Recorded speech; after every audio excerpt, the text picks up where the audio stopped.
আজকের ভিডিওটা একটু অন্যরকম ভাবে প্রথমেই বলে রাখি, ওকে দেখে বুঝতেই পারছো এখন আমি রয়েছি পূজাদের বাড়িতে, মানে পীযুষদাদের বাড়িতে। আজকে বিশ্বকর্মা পুজো ছিল, সেই উপলক্ষে হচ্ছে আমরা এসেছিলাম।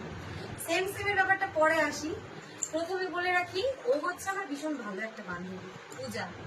অনেকে মনে করে আমি পূজাকে টোন কাটি, পূজাকে আমি ছোট করি, পূজাকে আমি অনেক বেশি কম কথা বলি, মানে ওকে আমি অতটাও পছন্দ করি না। কিন্তু পূজা মানে very close to my heart, ও আমার ভীষণ কাছের একটা মানুষ। আমি কোনো সময় ভাবতেও পারি না যে ওর আমি কোনো বদনাম করবো।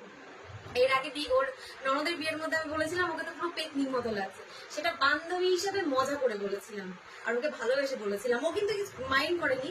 কিছু কিছু পাবলিকের গায়ে লেগেছে, তো যাদের গায়ে লেগেছে তাদের উদ্দেশ্যে বলি, দেখো সেম দেখতে পাইছো, তোমাদের কথা বলতে কিচ্ছু আসে যায় না, যা খুশি বলো, কাঠি যতই করো ভাঙতে কিছুই পারো না। এইটাই আমার বলার ছিল। বন্ধুত্ব যদি ঠিক থাকে কেউ কিছু করতে পারে কিচ্ছু করতে পারে না, আমাদের মধ্যে তো কত আমাদের বন্ডিং ভীষণ স্ট্রং, আমাদের প্রত্যেকের যে বন্ডিং, আমার পিয়ালিদির, পূজার, সেতু, শঙ্কর, আমাদের বন্ডিংটা ভীষণ ভীষণ স্ট্রং। কারোর ক্ষমতা নেই বলতে হবে।